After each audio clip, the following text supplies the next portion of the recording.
Hi everyone, this is our channel Around My Story. Please like, share and subscribe. Presque toutes les filles rêvent d'être une princesse de Disney, d'être comme Cendrillon qui a épousé le prince, ou Blanche-Neige, la plus belle de toutes. Mon histoire est un peu de ce genre, mais les contes de fées ont généralement une fin heureuse, n'est-ce pas? Mais la mienne, eh bien, je vous laisse en juger par vous-même. Je m'appelle Rona et j'ai 17 ans. Je vis avec mes parents et ma sœur Célina. À l'école, j'étais comme une princesse. J'adorais tous mes amis. Et ils m'adoraient. J'excellais dans tout. J'étais la meilleure chanteuse de l'école, j'étais très sportive et je pratiquais tous les sports. Mon seul défaut était mes cheveux, qui étaient trop frisés et trop moches à mon goût. Je pense que le coiffeur les a appelés bouclés, juste pour réconforter les gens comme moi. Mais frisé n'est pas bouclé. Pas dans mon agenda. J'admets que les cheveux frisés peuvent être attrayants sur certaines personnes, mais le look le plus ravissant pour moi, ce sont les cheveux longs et lisses. De beaux cheveux raides peuvent rendre n'importe quelle fille belle, même si elle n'a pas de beaux traits. Oh, comme j'enviais certaines filles de mon école avec leurs cheveux longs et soyeux. Bien sûr, ma princesse Disney préférée était Réponse. Je rêvais toujours d'être elle. À mon avis, c'était la plus belle princesse de l'univers Disney. Les souffrances qu'elle a endurées et le fait d'avoir finalement obtenu ce qu'elle méritait, sans parler de sa chevelure dorée et soyeuse, bien sûr. La façon dont elle brillait au soleil. Qu'est-ce que je ne donnerais pas pour avoir des cheveux comme ça? J'ai tout essayé pour améliorer mes cheveux. Je les ai shampouinés, mais ils gonflaient comme la fourrure d'un chien poméranien, si vous en avez déjà vu un. J'ai utilisé la crème lissante pour cheveux, mais ils ressemblaient alors à une route pavée avec de la mélasse répandue dessus. J'ai essayé des appareils électriques, mais ils n'ont pas aidé non plus. Ne vous moquez pas de moi. C'est la vérité. Chaque jour, je rêvais d'avoir des cheveux lisses. Puis, un jour, j'ai vu une publicité alors que je discutais avec mes amis. Elle mentionnait un centre de recherche en sciences de la beauté et indiquait que des scientifiques avaient mis au point un nouveau produit capable de transformer en quelques minutes n'importe quel cheveu, qu'il soit bouclé ou frisé, en cheveux lisses et soyeux. Le centre avait besoin de volontaires pour tester le produit devant un public. Je me suis dit, waouh, mon rêve pourrait bien se réaliser et je pourrais aussi devenir célèbre. J'ai immédiatement envoyé ma candidature. J'ai été sélectionnée parmi 3 autres filles. J'étais un peu inquiète parce que l'expérience m'avait appris que les choses ne se passent jamais comme on l'avait prévu. Mais je me suis consolée. C'était un produit simple. Qu'est-ce qui pourrait mal se passer? J'ai fait des recherches sur le scientifique qui allait mener l'expérience. C'était un scientifique célèbre dans son domaine. Son nom était Wilfrid Johnson.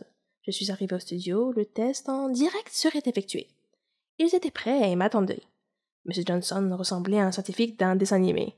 Cheveux ébouriffés, blouse blanche trop grande, lunettes d'Harry Potter. Vous voyez le tableau. Il m'a expliqué comment le produit fonctionnait et m'a assuré que tout irait bien. Oui, c'est ça. Comme si je n'avais jamais entendu ça avant. Néanmoins, son discours d'encouragement m'a enthousiasmé. Puis sont sortis les documents juridiques, les clauses de non-responsabilité qui disaient qu'ils n'étaient pas responsables des effets secondaires qui pourraient m'arriver en utilisant leurs produits de beauté. Alors, je les ai signés. Voyant que j'avais l'air dubitative et inquiète, il a tenté de me rassurer en me disant que c'était la routine et que c'était typique de tous les essais cliniques. Cela ne m'a pas rassurée, mais j'ai quand même décidé d'aller jusqu'au bout.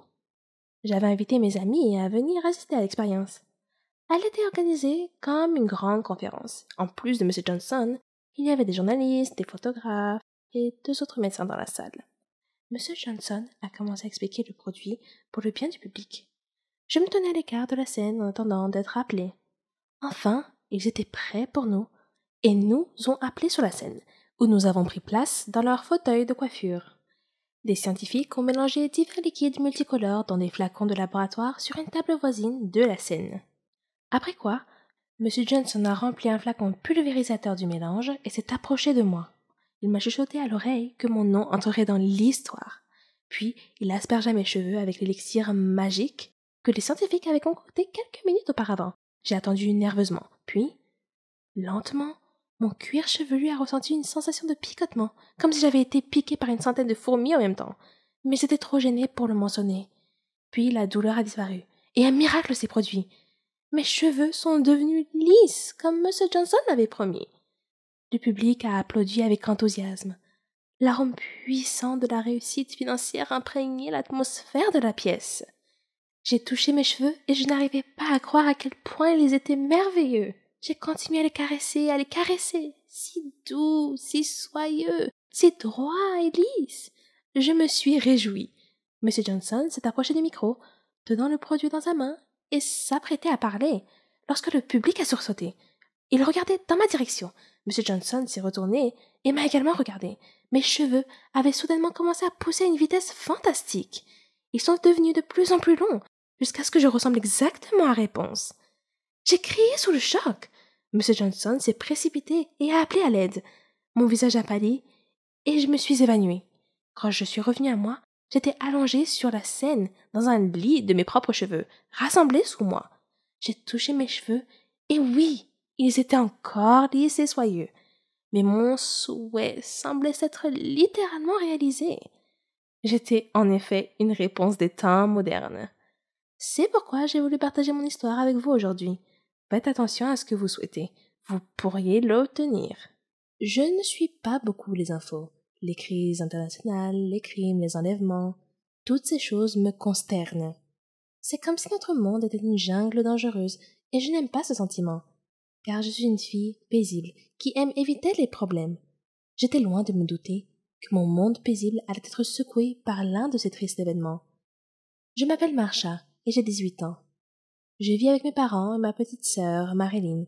Ma mère m'a souvent prévenue d'être vigilante et d'éviter les situations dangereuses. Elle m'a dit que les gens pacifiques peuvent vivre dans un monde pacifique s'ils choisissent de le faire. Mais ce n'est pas tout à fait vrai. Un jour, j'étais à la fête d'anniversaire d'une amie, et nous étions en train de rire, de manger, de jouer et de passer un bon moment. Je ne faisais pas vraiment attention à mon téléphone. Mais quand j'y ai jeté un coup d'œil, j'ai vu que maman m'avait appelé plus d'1 million de fois, vers minuit. Elle était visiblement inquiète de me voir sortir si tard. Alors j'ai décidé de me dépêcher de rentrer. J'avais peur de prendre un taxi seul, mais je devais me dépêcher de rentrer. J'ai donc marché jusqu'à la rue principale, qui était très faiblement éclairée, et j'ai vu un taxi tout près. Mais quand je me suis approchée, j'ai vu que toutes ses vitres étaient éteintées. Et je ne me suis pas sentie à l'aise. J'ai cherché un autre taxi, mais le chauffeur de taxi a ouvert la porte d'entrée et a souri. Son âge avancé et son sourire amical m'ont désarmé, et m'ont donné un sentiment de sécurité. Alors je lui ai demandé de me conduire chez moi, et j'ai sauté sur le siège arrière. Il m'a demandé pourquoi je marchais seule dans une rue mal éclairée si tard dans la nuit, et je lui ai parlé de la fête et de ma perte de la notion du temps. Il m'a prévenu de ne plus sortir tard le soir, car c'était un moment dangereux pour sortir. Il m'a demandé si j'avais entendu parler d'un tueur en série nommé Bradley. J'ai répondu que oui, mais que je ne savais pas à quoi il ressemblait. À ce moment-là, il a ri, et j'ai entendu les 4 portes se verrouiller soudainement. Il m'a regardé et a dit « Je m'appelle Bradley. Maintenant que tu sais à quoi je ressemble, c'est un plaisir de te rencontrer. » J'ai crié pour qu'il arrête le taxi et me laisse sortir. Il a simplement déclaré que les simples erreurs peuvent parfois avoir le plus grand impact sur nos vies. Il s'est vanté que je serais un ajout parfait pour compléter sa collection de crânes. Dans la panique, j'ai attrapé sa ceinture de sécurité et j'ai commencé à l'étrangler avec. J'ai exigé qu'il arrête la voiture, mais il a refusé. J'ai commencé à l'étrangler de plus en plus fort jusqu'à ce qu'il finisse par perdre le contrôle de la voiture. La voiture a quitté la route, a fait plusieurs tonneaux et s'est retrouvée à l'envers. Heureusement, j'étais encore consciente et ai pu sortir de la voiture renversée. Il a essayé de m'attraper pendant que je rampais, mais j'ai réussi à lui échapper. J'ai couru jusqu'à la route principale et j'ai fait signe à une voiture dans laquelle se trouvait une famille. Une fois arrivée à la maison, j'ai raconté mon horrible expérience à maman, qui m'a emmenée au poste de police. Après avoir écouté mon histoire et ma description du type, la police a promis d'enquêter et d'attraper le criminel dès que possible. Cette expérience m'a marquée à vie, mais je sais maintenant que je dois être forte si je veux continuer à vivre. Quelques jours plus tard, j'ai reçu un message d'un expéditeur anonyme qui disait « Sois prête pour la prochaine balade. Ce n'est pas la dernière fois que l'on se voit. » Nous souhaitons tous vivre un conte de fées, quelque chose qui sort tout droit de nos rêves. Malheureusement, ce n'est pas toujours le cas. Certaines histoires doivent être laissées dans l'obscurité, là où elles doivent être jamais piétinées, jamais entendues. La mienne est une de ces histoires. Je m'appelle Amanda. J'ai 19 ans. Je vis avec mon père et mes 3 sœurs dans le sous-sol. Oui, vous m'avez entendu, le sous-sol. Pour nous protéger des envahisseurs extraterrestres. Je ne suis pas folle, c'est vrai. Et le plus étrange reste à venir. Mon père travaille dans un centre de recherche scientifique. Et pour une raison inconnue, ils l'ont viré. Maintenant, il gère une petite bibliothèque. Le salaire n'est vraiment pas très élevé, mais c'est plus que suffisant. Quant à ma mère, elle est morte mystérieusement. Un jour, elle est rentrée tard du travail. Et quand papa est rentré, et que nous lui avons dit qu'elle n'était pas encore arrivée, il a appelé la police. Ils l'ont cherché partout, et ont finalement trouvé son corps dans la rivière. Il était déjà trop tard. Le coupable était inconnu. Il n'y avait aucun indice, aucune trace de quoi que ce soit. Ce jour-là, papa nous a réunis pour nous dire un secret. Il nous a dit que les extraterrestres avaient tué notre mère. Nous étions jeunes alors. Nous ne saisissions pas ce qu'il disait. Mais nous savions que papa ne mentirait pas. Il nous a aussi montré un papier avec une écriture étrange. Il nous a dit que le papier disait que les extraterrestres allaient envahir la Terre en quelques jours. Nous étions choqués. Ne sachant pas ce que nous devions faire, nous avons commencé à pleurer. Papa a donc décidé que nous allions vivre dans le sous-sol de la maison jusqu'à ce que l'invasion soit terminée. Le lendemain, il est sorti. Et quand il est revenu, il avait toutes sortes de nourriture et de boissons. Il verrouilla toutes les portes et les fenêtres. Il déplaça tous les appareils électriques au sous-sol.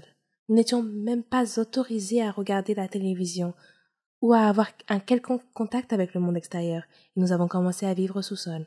Une de mes sœurs était malade, mais parce que nous n'avions pas le droit d'avoir de contact avec le monde extérieur, elle est morte. Les jours passaient, l'un après l'autre. Nous étions complètement isolés. Chaque fois que nous manquions de nourriture, papa partait nous en chercher, au péril de sa vie.